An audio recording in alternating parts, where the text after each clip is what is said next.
everybody, good evening and welcome to the United Stand. This is your latest Manchester United news, plus it's a Friday night, so we will be getting into a bit of a Q&A as always on a Friday night in a few minutes time, so have your questions ready. But first of all, we're going to kick off with Rangnick's exit plan, and that doesn't mean that Ralph Rangnick's had enough already. Imagine that. This club's in real trouble, I'm leaving, I'm not ruining my reputation. It's not about that, it's about who Rangnick has decided can leave in January. Now, we were talking this afternoon about Donny van der Beek basically having a renewed Manchester United career, with Rangnick valuing him and not allowing him to leave in January. Remember, Donny van der Beek was very close to joining Everton at the end of August on loan, and Solskjaer decided against it. Thank God he did, because he was very close to leaving.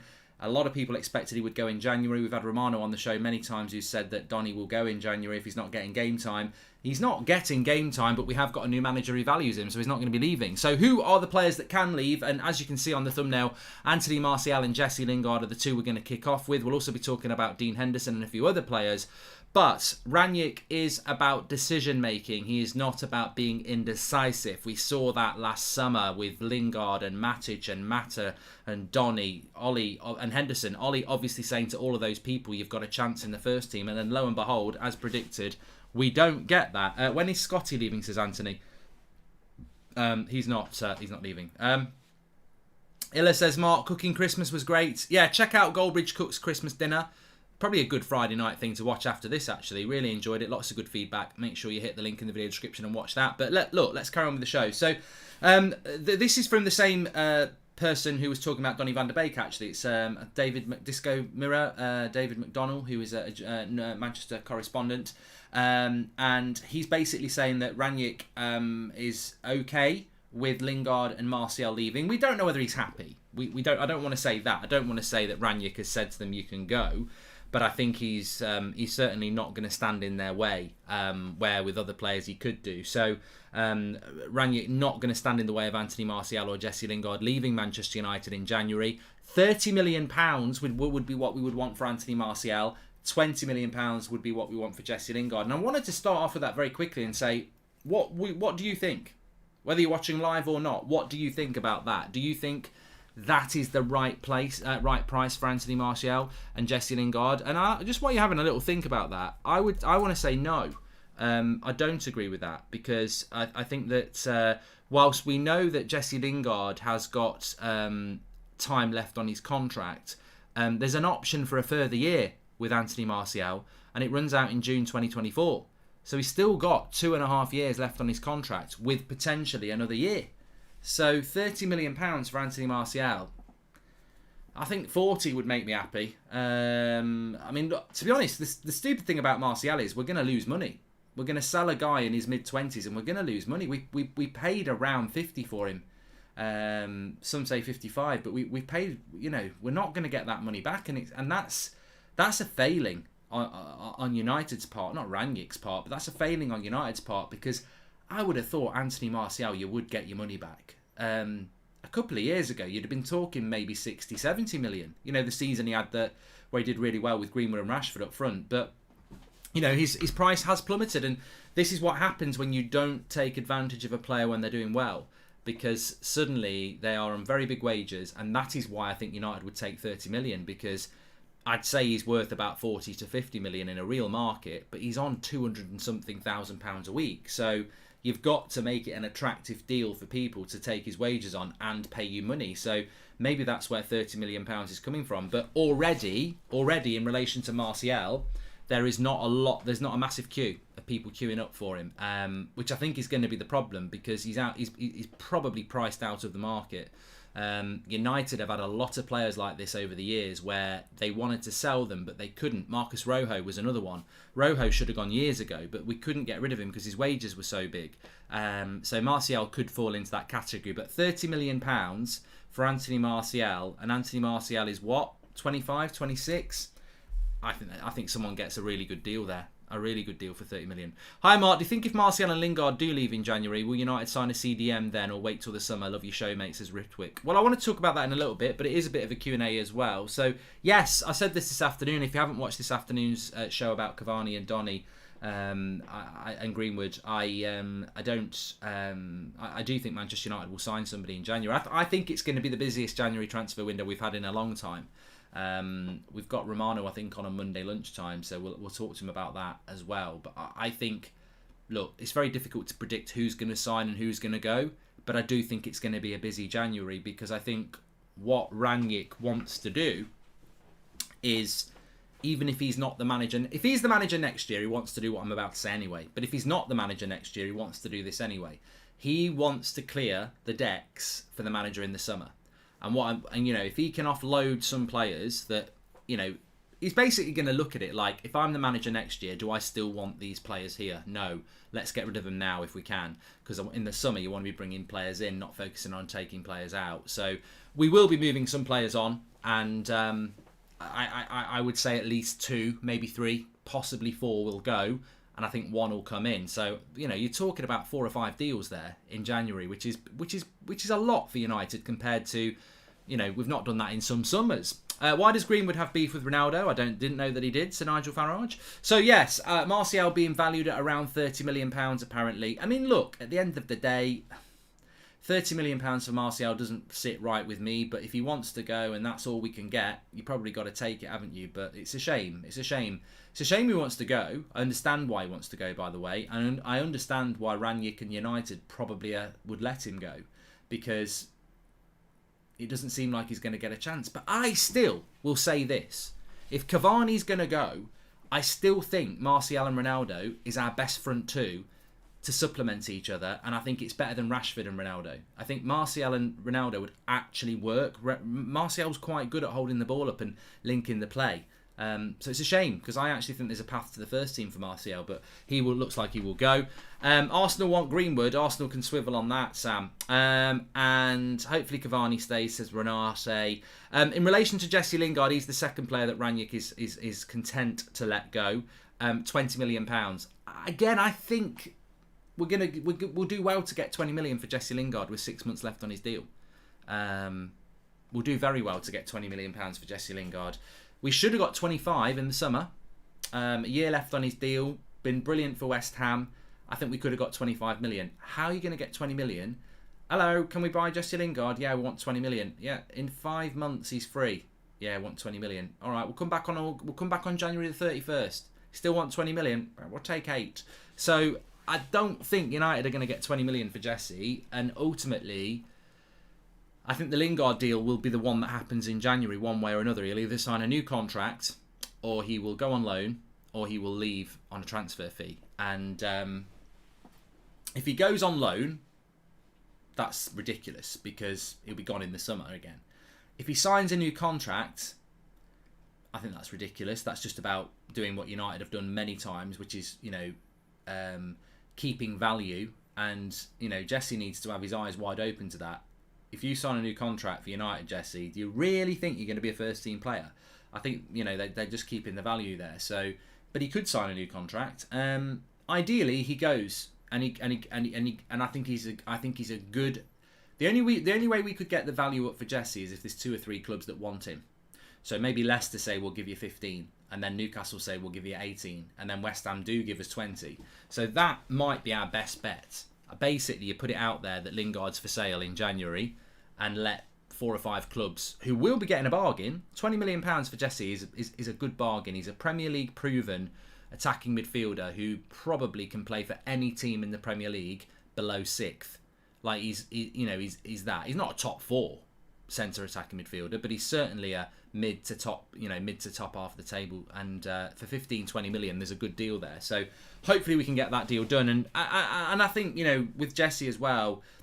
All right, he's had his ups and downs at United. He's been mildly irritating. He's been fantastic. All those things, and I think he would not acknowledge that himself. But I think now it sort of reminds me of when Nicky Butt left. Although Nicky Butt was a much better player than Jesse and had a much better career. But what I mean is, late 20s, go and have a bit of a career somewhere before you retire and you play some first team football. And I think that Jesse would go with good wishes, and I hope he does do it, because I can understand why he's hung around at United longer than he should have done, because he wants to stay here, but. Look at that West Ham cameo for 4 or 5 months, and you won Barclays Premier League Player of the Month. So, yeah, he's got to go, and I think that one could take a lot of January, or it could happen really quickly. But I would be surprised if there's, those sort of conversations should be going on now. 30 million for Martial. Be lucky to get 3 million for him, says Sean Turner. And Megan's dad says we will also be stuck with unvaxxed players, says Megan's dad. Well, maybe we can talk about that in a little bit, Megan's dad, about what's going to go on with the Premier League and stuff. It's been nice actually not to be talking about that. Nice shout out to Kev, who's in the chat as well. Is Ronnie not good with young players like Cavani, says Sir Nigel Farage? I don't know. I don't know that. Yeah, it was. Rami says he was very good with Chiesa at Juve. I think with from what I've seen of Ronaldo over the years and from the interviews that he's done and the personality that he's got, I don't think he suffers fools. I think he demands the respect as the greatest player that's ever played the game. He is in that conversation anyway. And I think if you want to look, the thing about Ronaldo is, right, he probably doesn't suffer fools easily. And what I mean by that is that if he's training and he sees another player that's cutting corners and a bit more interested in pissing about or social media or whatever, I just think he'll be like, right, I ain't got time for that, because my career is. Remember Patrice Evra saying it, like when he went round to Ronaldo's house for dinner, it's boring. He won't even give you fizzy water. It's water. It's steamed vegetables. He's a nice guy, but he is absolutely driven. The reason at 36 he's got the fitness level of a 30-year-old is because his body is unbelievable, and he's treated it like a church. It's been methodical, and he's, I think that might be his problem. If you don't to learn from Ronaldo and admire Ronaldo and get on with Ronaldo, then you've got to live like Ronaldo. And I would imagine someone, it sounds stupid, but I imagine someone like a Scott McTominay would probably learn a lot from this acid reflux from all the crap I ate last night. Tickly throat. I'm still hungover. So yeah, I don't know. I think people are trying to always, in the UK media at the moment, they're always trying to find an angle with Ronaldo, a negative angle, because they've done the hype of Ronaldo's back, and now it's like, let's try and find a negative. He doesn't press. Oh, this is why United are crap. Oh, he doesn't get on with Rashford or Greenwood. And I don't think there's any truth in that. And I think, Rashford again is another player that could probably learn a lot from Ronaldo. Rashford is, his physique over the last 2 or 3 years has changed massively. But you've got to want to do what Ronaldo does. And I think if Ronaldo sees a player who's like, partying or, not eating the right things or not focused in training, turning up late, I'm not saying anybody does, but Ronaldo at 20, 21, 22, 23 was turning up an hour before everybody else at training, focusing on his fitness, his body, his diet, going the extras. And I think that would be one of the first things that if you're a United player and you go to Cristiano Ronaldo and say, what advice can you give me? He's going to go, get here an hour before everybody else, eat this sort of food, get this amount of sleep. That's the start. After 2 months, if he sees those same players not doing them things, he's going to go, up yours really. I mean, look, I've worked, maybe Ronaldo's not happy with Greenwood standards, says Sir Nigel Farage. I think Sir Nigel Farage is trying to stir up the pot, because I've never heard of anything like this. Mark, the stick you give Proctor is unfair, says Sunday. Yeah, it was a good stream this afternoon.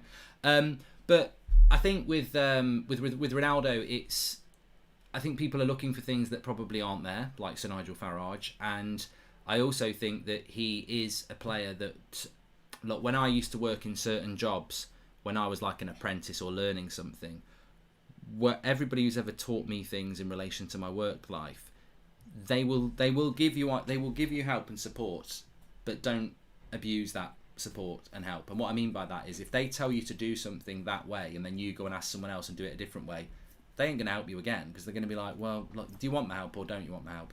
And maybe that might be a bit of a problem at United, because we know that there are certain players in that training room who are not to the standard that needs to be, and maybe Ronaldo just hasn't got time for those sort of personalities. It's you either want to do it my way or you don't.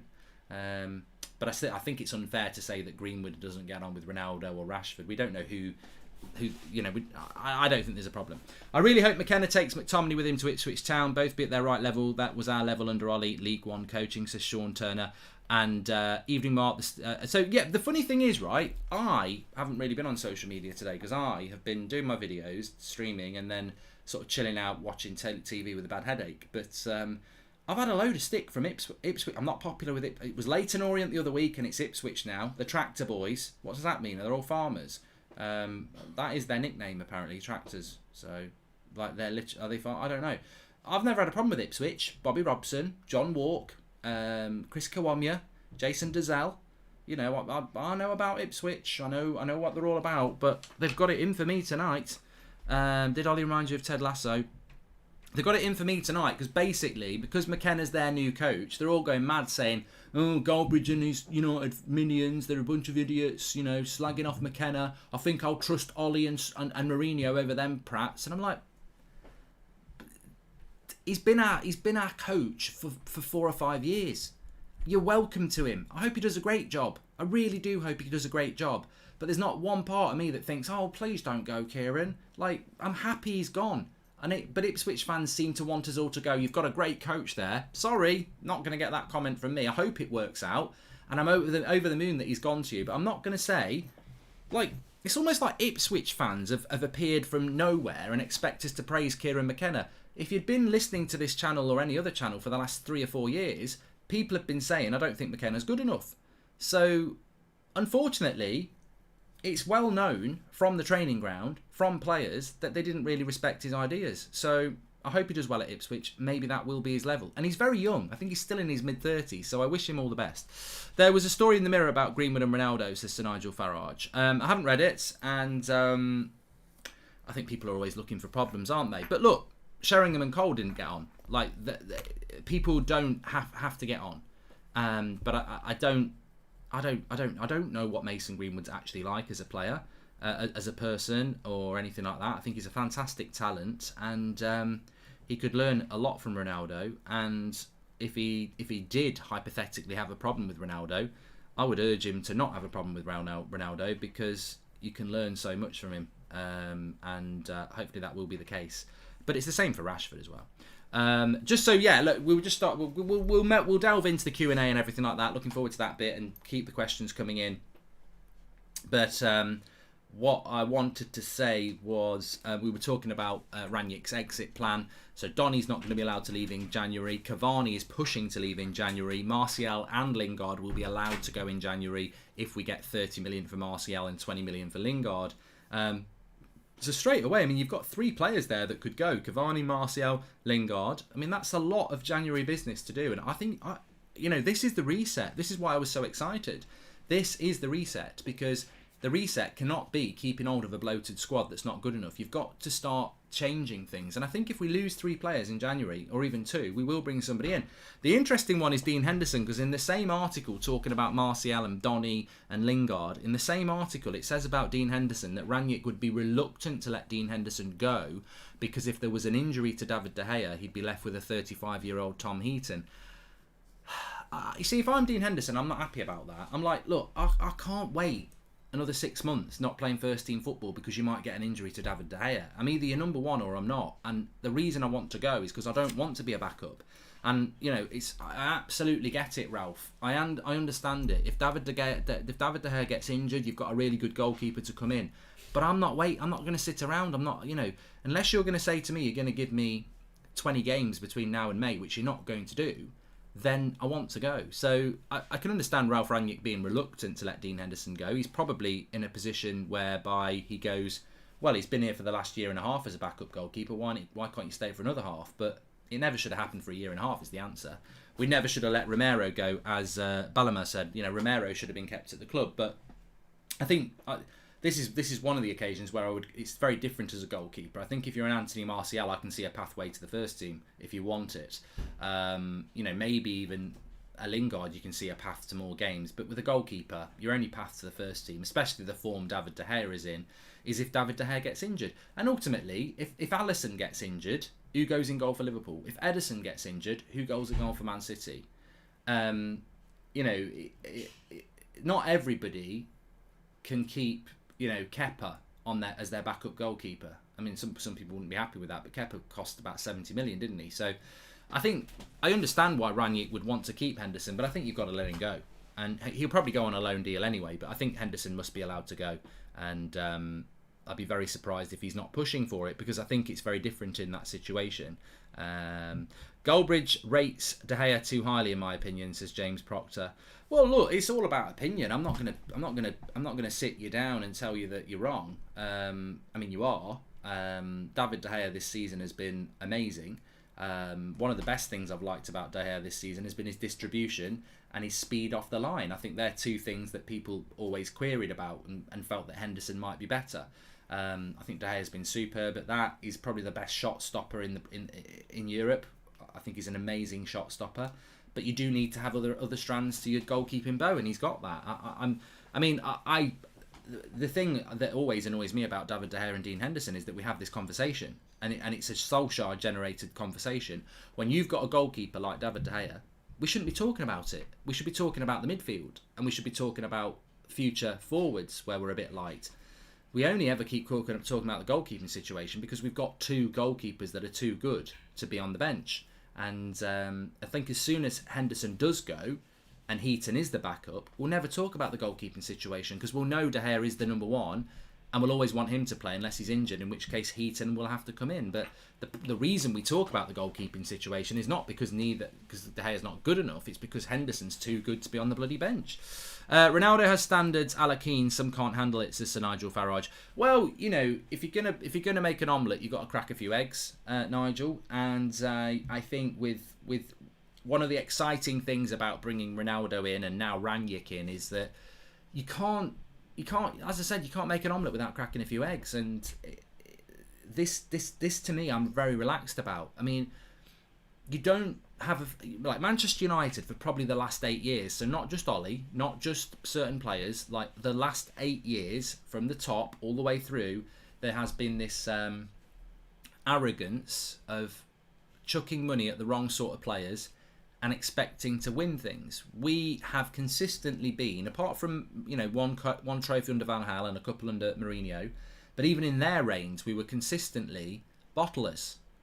That Man United squad has a weak mentality. It can go on a run, but it can't get the job done.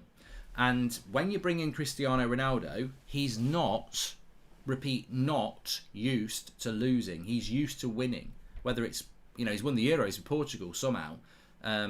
He's won many trophies, and the reason for that is because he's a winner. He's not used to bottling things. So when he comes into that squad, of course there's going to be a clash of attitudes, because I'm one of the best players that's ever played the game, and I'm used to winning. You are decent players who are used to bottling it. Oh, we don't like his attitude. Well, you better bloody like it. And there probably will be a little bit of getting used to each other, but Ronaldo's not going to drop his standards, so I quite like that. And it's the same with Rangnick. It's like comparing United's squad to Ronaldo is like comparing a winner to bottlers, and that's harsh, but it's true. And basically they've got to learn together to be winners. Comparing Rangnick to Ollie, well, Ollie was a very inexperienced, naive, pragmatic coach, and Rangnick's a very experienced, proactive coach. So again, you're going to get a bit of resistance. And that's why it's a good thing that McKenna's gone and Carrick's gone, because they're part of the old issues. But there will be a bit of rubbing up. There will be some players that don't like this, and that's to be expected. And that's why moving players on is very important if you're going to reset. You can't... How often does a new manager come into a team and go, this team I've inherited has got problems, let's keep it the same? Like, there will be changes, and it's great, I think, that Rangnick is looking to make those changes quick. Mirror article, Greenwood is unhappy with less game time and unhappy how Ronaldo has dressing room power and first on team sheet. They say Arsenal are in for him. Yeah, I think we can all say that that's a load of bollocks, Gans. And Evening Mark, do you believe we will win the Premier League under Glazers while the likes of Pep and Klopp are here, says Philman. I mean, it's a good question. Yeah, let's get into your questions anyway. It's Friday night Q&A. I've said it a few times, so I can't lie. I do think that Jurgen Klopp is... I wouldn't say he reminds me of Sir Alex, because Sir Alex is the best there's ever been. There ever was and there ever will be. But Jurgen Klopp is probably the Premier League manager with the most sort of listenable passion and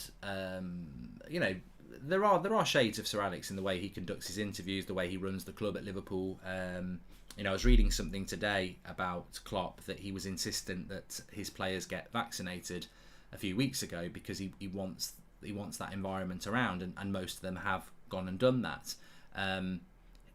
I think that it's very difficult to win a title when you're up against two of the best managers in the world in Klopp and Pep, and not forgetting that Tuchel is the Champions League winner as well. So that is the challenge. I think there has been time over the last 8 years that United weren't near titles but could have been if they'd made the right decisions. The problem now is no matter how good the coach is at United, and no matter how good we get to play football, and no matter how good the players are, you're still up against very good teams with very good coaches. So, but we've got to close the gap first. We've got to be in the conversation before we can start talking about whether we can win it. And at the moment, we're not in the conversation. Yes, players like Ollie better, but he's not a winner, says Sir Nigel Farage. And Evening Mark, do you believe I've done that one, haven't I? So, it will be very, very interesting. I mean, look, one player that I've got to say, I'm very much looking forward to the January transfer window. And it's sort of crept up on us. And I think it always does creep up on us because it's the January transfer window, and it's not like the summer transfer window where traditionally you get a lot of deals done. And we're 2 weeks away from the January. 2 weeks today. 2 weeks tomorrow. The January transfer window opens. So 14 days time. Tomorrow the Champions League, the transfer window opens. So we've spoken about Lingard, Henderson, Martial, Cavani. There's 4. I guarantee you they won't all be United players by February the 1st. So there's 4 deals there. But also Paul Pogba. Like, things could happen with Paul Pogba that people don't realise. Like, he could sign a new contract, which would be huge. He could also sign a pre-contract with Real Madrid, which is what Alaba did last year. So he can legally talk to Real Madrid and PSG. He can actually do an interview on January the 1st saying, I'm talking to Real Madrid and PSG. And people can't really moan about it. They can't go traitor. Like, he legally can do it because he's a free agent in the summer. So that's another one that I think will really start to kick off soon. I don't personally think Pogba will actually sign for anybody in January, because I still think his best option is to wait till the summer, because there might be an English club that boosts his wages offer that he can say, I want this from Real Madrid or PSG. So I think he still will wait, but that could lead to something. And it's interesting because there was an article, I think a couple of days ago, about Pogba saying that Barcelona have pulled out of the race because they'd had a meeting with Mino Raiola about Haaland. I mean, I thought Barcelona for Pogba was an option, but where are they going to get the money from, and is that the right move for him? I would say that I don't think Paul Pogba would go to Barcelona. It's like going to Man United 6 years ago. You go to a big club that's not where it should be. I think Pogba's next move will be to a club where he can win things. So I don't think he'd go Barcelona anyway. What do you think of the United women's team, Mark? This is Sir Nigel Farage. I don't really pay any attention to it. I've said this before. I absolutely love women's football. My daughter plays and plays to a decent level, but I don't have time to sort of keep an eye on that. I mean, I see the odd result here and there, but I wouldn't be able to tell you where we are in the league. But it is on the up, and the standard's getting better and better. So fair play to him. Irish Independent, he is one of the game's great spoofers. Roddy Collins tears into Man United manager Ralph Rangnick. This been causing a stir in Ireland. Would love your opinion on his statement, says Greg. So what is he saying? He's a bit of a con man. He's a bit of a. So they're basically saying that Rangnick's a bit of a fake. Well, you always get this. You always do get this sort of thing where, the first week or two, everyone's going on about Rangnick, he's great. And then you can guarantee the second, third week, they'll be finding, he's not that great. Because that's the whole thing. Build them up and knock them down. The enormity of the job that Rangnick's got to do is huge. Could he fail? Yes. Like, whenever it's like when you sign a player. You sign Paul Pogba, that's it, we're going to win everything for the next 6 years. We've won nothing for the next 6 years, really, with Pogba, have we? A Europa League, a Carabao Cup, and that's it. And yet the buzz and hype we had of signing Pogba was like, this is the best signing in the world. Ronaldo a few months ago, we're going to win it all, and yet we were mid-table and Solskjaer got sacked. So a signing or a new manager will always fill you with hope and excitement, but the reality can be very different. Now, Rangnick's only here for 6 months. Is he a spoofer? God, no. I think he is the quite obvious influence on people like Jurgen Klopp, Thomas Tuchel, and many other Nagelsmann and other managers. You know, they followed his principles and made them their own. So, you know, he's definitely a very influential and intelligent man when it comes to football. But can he turn Manchester United into a decent team again? We'll have to wait and see. But I don't think he's a fake or a spoofer. Philman says, in my opinion, as long as we don't get a manager who wins trophies despite the Glazers being there, I believe we might wait longer than we can ever assume, says Philman. There's no guarantees that United can win trophies. You know, Man City have had this habit of winning the Carabao Cup every year, which is, you know, to be honest, as arrogant as it sounds, under Sir Alex Ferguson, the Carabao Cup to me was like, it's like I'm trying to think what the Carabao Cup would be. It's like waffles and beans and sausages on a Wednesday night, isn't it? When Saturday night you have steak and chips, and Friday night you have a curry. You know, it's nice, but it's not a curry and it's not steak and chips. So, you know, but teams like Man City want to win the Carabao Cup. So, you know, even the easiest trophy to win is very difficult to win. We're on the longest run without a trophy since, I think, the 80s. And obviously, Ollie was all of that. So we do need to win something, and the Carabao Cup would have been nice this year. We can't win it, but there's no guarantees that we're going to win it. Great player for United's women team is Ella Toon, says Sir Nigel Farage. Thank you very much. And Atletico Madrid will get past Man United easy. Okay. Goldbridge Cook's Christmas dinner is fantastic, says Sir Hum. Thank you very much. I have dropped the link in the video description. I'm hoping after this video everyone's going to at least click it and give it a watch for 5 minutes, and maybe subscribe to that channel and watch the whole thing, because we do a lot of stuff on there. It's good. Get your questions in. So, do you think Martial will leave, says Lewis Clark? Well, let's play a little bit of game. Let's go through those 4 players and sort of say whether you think they'll go or not. A little bit of a predictor. So, do you think Dean Henderson's going to leave United in January? We'll start off with him first. Can't really say that about the Cup. Even Sir Alex Ferguson said it was important because it would set a tone for the rest of the season to push on, says Gabriel. I can say it because it's my opinion. I don't care what Sir Alex says or what you say, Gabriel. I didn't really care about the Carabao Cup. I mean, obviously, I'd rather win it than not win it. I'd bloody love to win it at the moment, but I never really valued it that much. But that's what I'm saying. It's hard to win now because teams like Man City really do value it. So it is hard to win. In relation to Dean Henderson, do I think he'll leave United in January? I think he'll go on loan in January, and I think it's the right thing for him to do. Unless Rangnick offers him, what can he offer him? FA Cup keeper?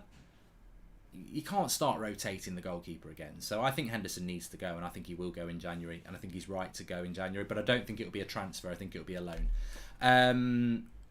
Jesse Lingard next. Yes, I think he will go as well. So Henderson, I think, will go on loan. Jesse, I think, will go, and I think it'll be for money. I think we'll get somewhere between 10 and 20 million for him. I think he'll go, and again, I think it's the right thing to do. If Ollie was still in charge, I'd probably have a different opinion. But with Rangnick in charge, I think Jesse will get the honesty he deserves, and he'll realise that, you know, the best thing for him to do is move on. And you know what? He might, Lingard might end up at Everton. I still think Everton would be a great move for him, because if he is sort of, I think he's from Warrington, which is sort of, you know, just outside Manchester, but I think it's on the side of that's heading towards Liverpool, and Liverpool to Manchester is not much of a commute, and he could still stay up there in the northwest, and I think Everton would be a good move for him. But I think Jesse will go. Yes. Cavani, do I think Cavani will go? Well, let me put it this way: I don't think Cavani and Martial will go. So I think one of them stays and one of them goes. I don't think they'll both go, and I don't think they'll both stay. So I really do think, and it's only an opinion, but so I think Henderson will go, I think Lingard will go, and I think one of Cavani and Martial will go, and it's which one out of those two you want to go. Cavani, who's going to go in the summer anyway, but is probably the better player in a front two, or Martial, who has got a long contract, and also I think could play in a front two. We need to buy Pelina, great defensive midfielder, says Paldi. I don't mind him, yeah, I think he's quite good. Who would I go? So I knew somebody had asked me that. So what do I think will happen? I think Cavani will go and Martial will stay. That's what I think will happen. And what would I like to see happen? I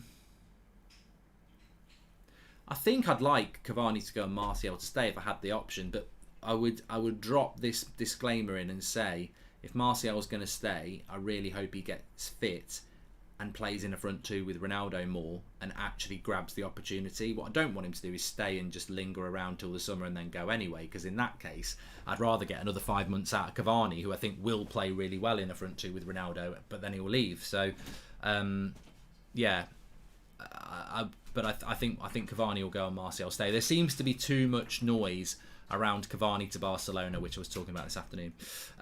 Do I think anybody else will go? So Henderson, Cavani, Martial, Lingard, we've spoken about. Do I think anyone else will go? I don't think Matic and Mata will go till the summer, although Mata's another one. He might go. Mata might go in January. So yeah, you might be right. I mean, we could move on 4 or 5 players in January. That's what I mean. It's exciting. Matic won't go till the summer. Mata maybe. Phil Jones might go on a loan deal.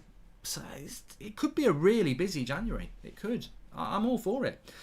Mike says, happy almost Christmas, Mark. Thanks for the company in 2021. Hope you and the family are well. Health and happy days to everyone in the chat, says Mike. Thank you very much, Mike, for your super chat there. In fact, yes, you're right. A week tonight, Santa's coming. It's Christmas Eve, a week tonight. I'd only just thought about it. You know what, though? Such a weird time at the moment, isn't it? I was thinking about this today. I'm like, I was reading something about... like a couple of people who I know messaged me and said that they're going to have a crap Christmas, and I went, you haven't opened my presents yet, and I said, you haven't got one, so it's going to be a crap Christmas. But no, they said it's going to be a crap Christmas again for them because they've tested positive for COVID, so they've got to isolate for 10 days. Well, if you're isolating for 10 days from now, takes you past Christmas, doesn't it? So they were saying that, and I was like, yeah, actually you're in that zone now, aren't you? That if it's like tomorrow I was out last night. Tomorrow I'm going into town to get my hair cut, and it's like, if you pick it up and then Monday you're a bit of a cough and you do a test and you've got COVID, that's you locked down for Christmas. And people can say, well, I'm not going to do it, but ultimately, if you know you've got it, it's not like you can go and spend it with friends and family knowing that you've got it, is it? It's a bit dodgy, that. So. Yeah, it is a bit of a weird time, and there's a lot of it in the UK at the moment. And obviously, this is having a massive impact on football, but it can have a massive impact on people's mental health. I like Martial, but he will never be a United player. He just isn't good enough. If Cavani wants to leave, let them both go and play Alanga, says Sean Turner. Harsh. There you go. Make sure you smash a like on the video if you're watching, by the way. Brandon Williams will stay at Norwich for the rest of the season, and Twat Sebi and Garner, obviously, at Villa and Forest, respectively. In relation to the football, fingers crossed, we'll get the games on the weekend that are on. Obviously not United, but I'm doing a watch along tomorrow at 5:30 for Arsenal against Leeds. I think Villa are playing Burnley at 3 o'clock, and then on Sunday Chelsea are playing Wolves, and I'm doing Liverpool Spurs again as a watch along at 4:30, and I think Man City Newcastle. So there's 5 games, and then it'll be a week off anyway, a full week off. 7 days because of Boxing Day, so I think that gives it a bit of a break to see what happens next week. And I just think keep the games going. Again, what did Jurgen Klopp say? I mean, this is where I agree with him again. He basically said, I don't see the point in suspending the league, because it's not like we're going to come back in 3 weeks and COVID's going to have disappeared. We're still going to have the same problems. And I think what he means by that is we're still going to have a high infection rate, and we're still going to have a lot of players that aren't vaccinated who will have to isolate every time you get a COVID case. And I think what he's basically saying is, and also if you close it down for 3 weeks, you're giving everybody another 4 games to play by the end of May in a very packed calendar anyway. So I think Jurgen Klopp speaking with sense there. You've got to try and keep it going, and I think he's right about that. Interestingly, just about that, let's move into the Q&A and get your questions going anyway. Have you made the Lego Home Alone with Seb yet, says the Nigel Farage? We're getting close. We've built the first floor, second floor, and we're just on the attic at the moment. So I'm thinking hopefully by Sunday we might be done, and I'll put some pictures on Insta. I might do a shorts actually on that football a bit, but thank you very much for that. Good question. I saw something on Sky Sports tonight about, and I know, look, I know people don't, we're into the Q&A now, so we can sort of talk about what we want. But I've said this a couple of times, and thankfully it's sort of towards the end of this video, that one of the big problems that the Premier League have got at the moment is that, and I don't, most of you will be aware of this now because you've probably watched one of the videos over the last couple of days. But if you've got the EFL, so the Championship, vaccination level is around 70 to 75%. So there's 25 to 30% of players that aren't vaccinated. So if you've got a football club and you've got 5 people who fail a test positive for COVID, and then you've got another 5 people who are unvaccinated, they've got to isolate as well. So you don't just lose the 5 to COVID, you lose the 5 who aren't vaccinated. So you lose 10. With any team that loses 10 is going to struggle to put a team out. So this is the problem that the Premier League are having and some Championship clubs are having at the moment. I was watching Sky earlier, and in La Liga has got well over 90%. I think it was 93% of players in La Liga are vaccinated, and they're not cancelling games. And I think it's pretty much the same in Serie A, but in this country we're still struggling with it a bit. So what do you do about that? You can't force people to get the vaccination, but I think if we had 90% of players vaccinated, we wouldn't be postponing games. I think you do the maths, it makes sense. So, but I do agree with Klopp that I don't see the point in suspending it for 3 weeks. It's just, I was speaking to somebody about this afternoon, and they were like, "Oh, I think it should be suspended until June the 15th." And I said, "I guarantee you now, if we suspend this till January the 15th, it will get knocked back till February, because we've done this before. Lockdown, March 13th, 2020, Premier League football was suspended for a month. Within about a week of that, they were like, "No, it's now indefinite." Like, and that's what will happen. As soon as you stop it, you justify stopping it. You've got to then justify starting it. Whereas if you keep it going, you're not stopping it. So you're always justifying how you keep it going. And I think that's why it's important we keep going. Because if we keep it going, you've got to find solutions to make it keep going. And those solutions will be found like they were a year ago when we kept it going. I love this channel, Mark, says Iron Ghost. I hate Christmas due to losing family, so you guys help me ahead so much. Big love to all the stand, says Ian Ghost. Thank you very much for your super chat, mate. Much love. Pogba is a world-class talent. It has been a huge problem that this club is world-class players and can't get them to reach their potential, says Mark. Yeah, and I think that comes down to coaching. I just want to say as well, in the United Stand away kit is brilliant. If you know, you know, Sooner. It's beautiful. Absolutely beautiful. In fact, I'm going to see if we can get it made by somebody. It is fantastic. Yeah, I you know what,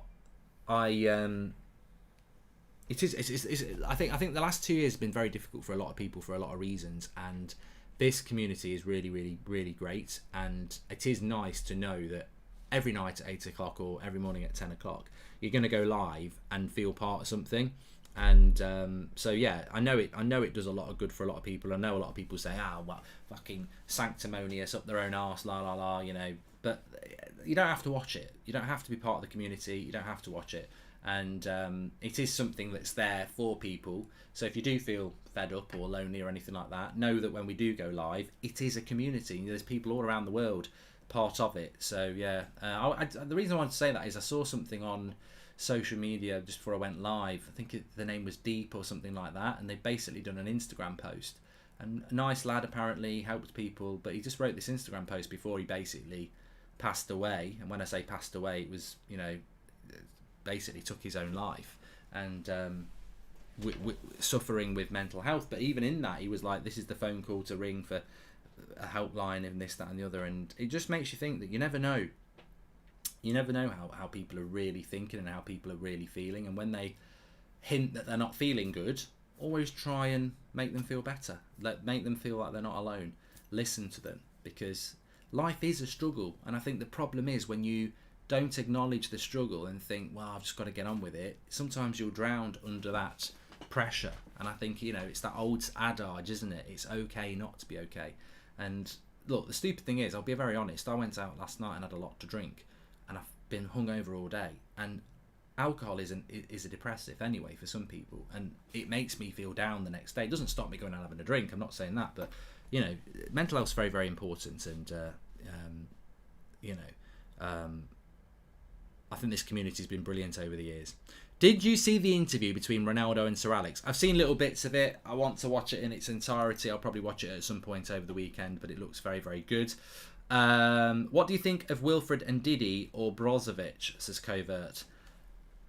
I like them both. I don't think either of those players will be coming to Manchester United.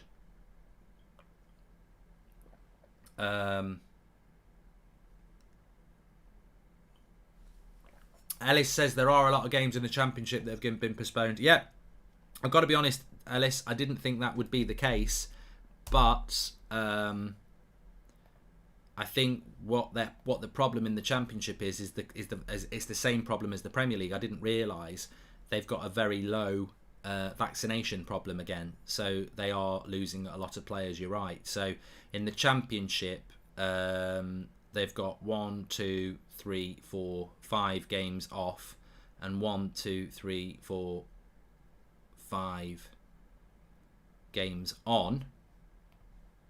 But well, no, 6 games on because Barnsley are playing West Brom at the moment. So yeah, they've got about 40% of their games off. And League One has got 1, 2, 3, 4, 5, 6 off. And League Two, most of them are off in League Two. So yeah, it is actually hitting the lower leagues, which is surprising me. But then this is where it gets very interesting, because the FA Trophy, which is like non-league, there's about 30 games being played. So you know what? So that's we had to go a little bit low to figure it to get where I wanted to get to. But in the FA Trophy, which is non-league football, there's 1 or 2 games postponed out of 30. In the Premier League, we've got 50%. Yet they're all playing. You know, it's testing, isn't it? That's what it is. If you've got the money to test, you're going to find COVID. If you haven't got the money to test, the only thing that's going to happen is nothing really. Super grateful for this community. Happy holidays and New Year's for Morrigan, says Cesar. Yes, it is a fantastic one. And I've done that one. I have done that one. Okay. Mark, will future players born during COVID be crap? Says Rangnick out. I don't know. How many games do you think will go on this weekend, Mark, says Mohammed? I think we'll lose another Premier League game over the weekend, yeah. I don't know what the status is with Pep. I know he was meant to have had an inconclusive test, so he didn't do his press conference, but I've got a funny feeling we might lose another couple over the weekend. But how expensive was your pub night last night, says Carson Badley? I don't know. You know, when you've used your card, I don't even notice. That's the one thing about modern technology, isn't it? Is that I think Donny's at the wheel, says Eduardo. Yeah, get your questions in. I think that when I used to go out in the olden days with a wallet and cash, every round of drink you were getting, if you pull out 20 quid to get a round and you get 3 quid back, you're very wary that you're putting £3 in your pocket and one of your notes is gone. When you're using your card, you see, I very rarely even notice what they're charging me. So I don't know. I know one round was 15 quid. 15 quid for 3 pints it was. So I had about 9 rounds, so you don't buy 9 pints, so you don't buy every round. So probably I bet I spent a good 70 quid last night. Yeah. Declan says, what did Declan say? I'm sorry, I've missed it now, Declan. What did you say, Declan? Declan said it's not the games are not being cancelled because of unvaccinated players. Well, they are. They're definitely a factor, mate. Like it's not like I get a bit tired of having to keep going on about this because it's not about go and get vaccine. If you don't want the vaccine, don't have the vaccine. Well done. You've made an opinion in a democratic world where you can. Great. That's what it's all about. But games are getting postponed because of that. It's well known that the games are getting postponed because of that. Because if you've got 4 people with COVID and they're 4 first team players, yeah, you're not going to be as good as you would be if you had them, but you're still going to have people on the bench who can play. You're still going to put a team out. But if you've got 4 people with COVID and then 4 people who are unvaccinated who've got to isolate because they've trained with them, and you lose 8 players, then suddenly you're not going to be able to play a game and get a team out. And that's the problem that teams have got. Factually, that is the problem that teams have got. They're losing some to COVID.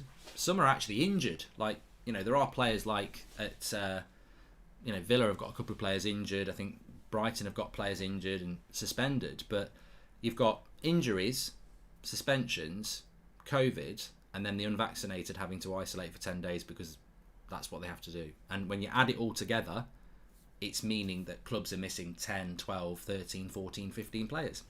If players don't take vaccine, should be consequences, says Sir Nigel Farage. Well, what can you do? I don't know what you can do about that.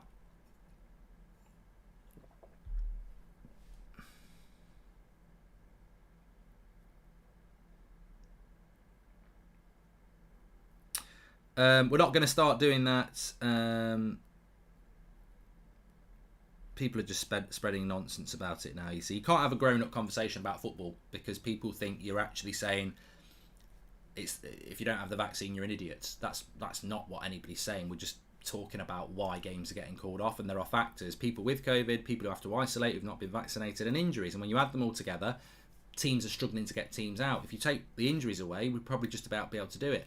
If you take the COVID people away, we'd probably just about be able to do it. If you take away the vaccinated people who having to isolate, we would be able to do it as well. So, but it's the combination of the three.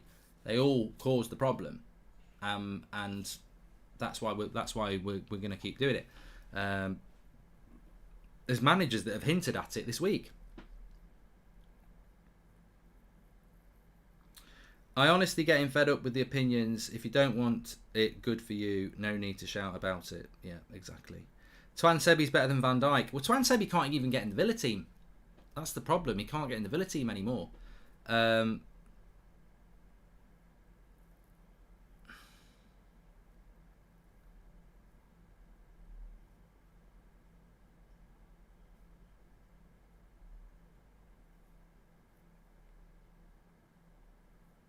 So it'd be interesting to see what happens with Twan Sebi. I agree with David. I mean, look, I said this morning. For me, the rule is stupid. I don't really care if we've got players that are vaccinated or not. But the stupid rule is that you've got healthy people at home who haven't tested positive. I mean, look, this is the stupidity, right?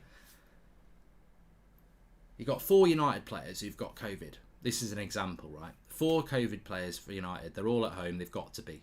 You've got to. Whether you've got symptoms or not, you've got COVID. You've got to isolate. You can't be around any but other people spreading it. You've got to be at home. You can't play football for 10 days. See you later. Don't care whether you can run a marathon or you really feel ill. You're going to have to be at home resting up. Fine.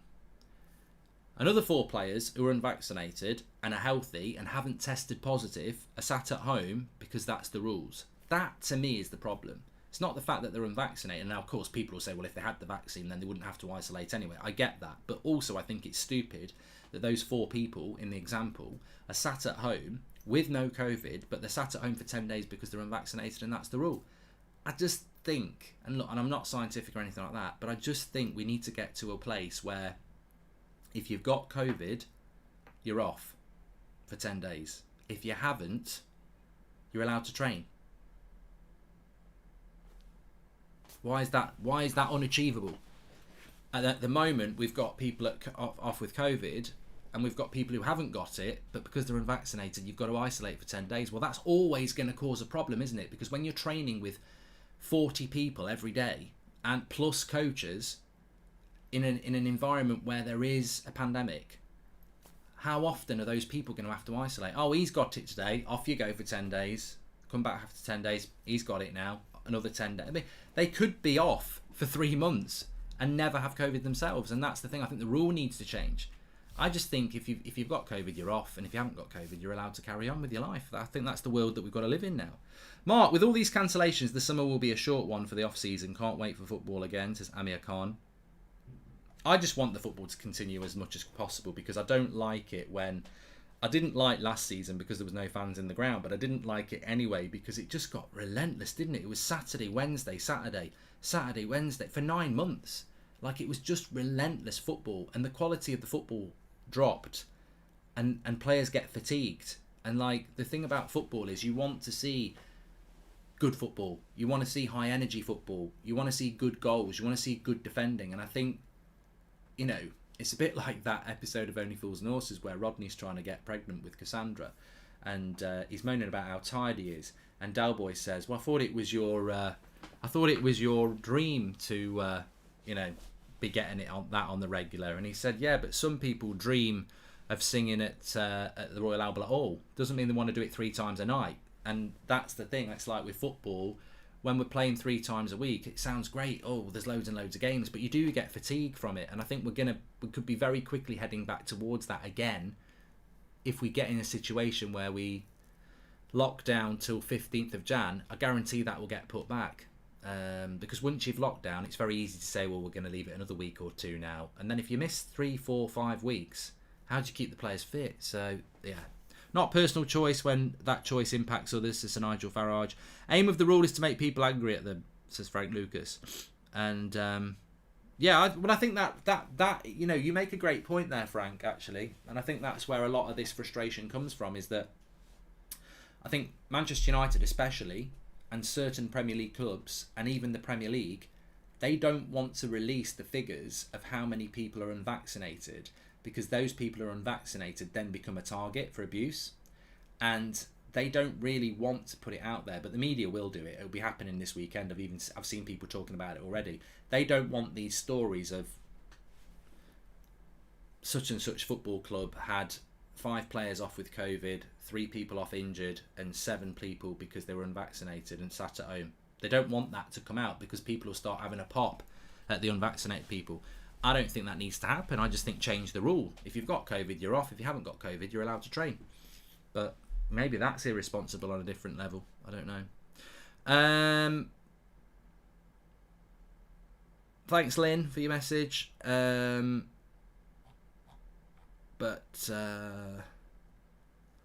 Yeah, anyway, look, and ending on a positive, I think the January transfer window, regardless of whether we've got football or not, is going to be very, very interesting for United. There's 4 or 5 players that could go, and I think at least 2 or 3 of them will go. I think we will bring a player in as well, so I think we're going to see a really proactive January. And ultimately, people will say, well, why? Well, the reason I think we're going to see one is because even back to the Mourinho days, we've been very poor. We've been talking about Deadwood at this football club for about 7 years. And I think we're finally going to have a regime that trims the squad effectively. So I do think we're going to see a very, very interesting January, where hopefully we'll get 10, 30, 40 million pounds in the bank and remove players that, you know, we've got too many players. So I think January is going to be very, very interesting. And obviously that sort of talk will kick off before January. I really do think with Cavani that it's going to escalate one way or another. Thanks everybody for watching. Make sure you smash a like on the video. And remember what I said before. Links in the video description. Please, please, please go and watch Goldbridge Cooks Christmas Dinner, because it's something very different. You might not even be aware of that channel. And if you like it, make sure you subscribe to that channel. But give it a watch, because I do a lot of that sort of content on there. In fact, there's loads of me cooking lots of things and driving here and there and everywhere. So give it a watch. Really would appreciate it if you did. We're back in the morning. We're back in the morning with a show. I will speak to you all very soon. Take care, of course. And as I said, you know, whatever about the vaccine, people are going to talk to you about the vaccine and COVID and everything else. That you know that. I'm more interested in the impact this has on people and their mental health, because it is a grind, and I don't think that sort of thing really gets focused on enough. It is oppressive living in a society that keeps telling you can't do things. So, you know, don't ever feel ashamed or you're wrong to feel a bit pissed off and fed up with things. Thanks everyone for watching. Take care, and I'll speak to you soon. And please do check out the link in the video description. Goldbridge Cooks Christmas Dinner. Interested to see what you think about it, and leave a comment. Speak to you in a bit.